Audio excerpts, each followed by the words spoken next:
Hello everyone. Today I would like to show you all how to make Siri listen to you for longer. Let's have a look. In iOS, Apple includes an option that let you manually set how long Siri waits for you to finish your speaking.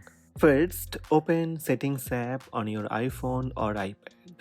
Then scroll down and tap Accessibility. Under General section, tap Siri. Under Siri pause time, change the default to longer or longest. That's it. Go back to settings and close Settings app. Next time when you say Hey Siri, spoken command, the virtual assistant will wait longer to listen to you.